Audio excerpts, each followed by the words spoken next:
1 year before what is described today as the biggest sporting event that will be staged in 2 countries in July and August next year.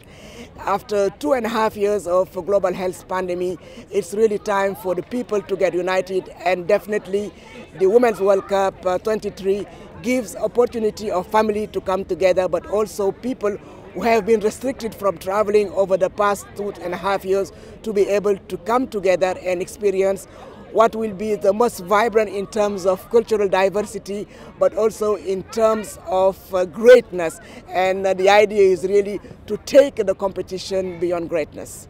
You've answered my next question. I was going to ask, how are we going to take the tournament beyond greatness? Well, by investing in women's football, and FIFA has already shown the way by putting $1 billion over the past 4 years to grow the women's game.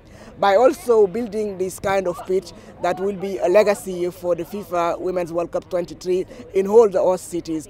By engaging local communities, by also inciting the government to put more money on upgrading the facilities that exist, because we've seen immediately after the World Cup the number of young girls who register for playing is multiplied by 2, by 3 compared to the year without the World Cup.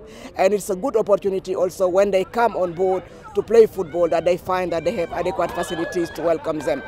It's going to be a big legacy for the country, and we've experienced in France, but also in back in 2018 in Russia, that in terms of economic growth, the World Cup brings together many opportunities. People, when they love the country during the World Cup, they will come back separately after the World Cup with their families, and because they want to visit the country, they want to know, interact more with the communities. They want also to discover a new culture, and I think that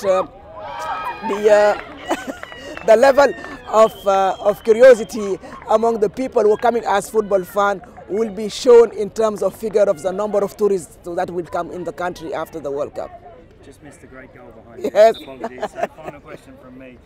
It's 1 year into the World Cup now, but what do you want to see in the host countries a year after the World Cup and beyond? Well, plenty of pitches like this across the country, but also huge investment in terms of legacy on football, on grassroots football.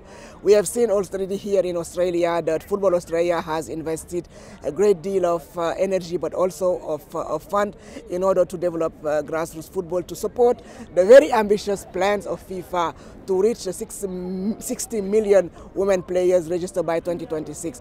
We are a bit far from this figure, but we would like to say the Women's World Cup here and in New Zealand as a unique opportunity really to amplify the messaging that yes, football is definitely the real sport, and it's the biggest amplifier and by far one of the biggest unifier and equalizer in terms of possibilities to empower women through sports.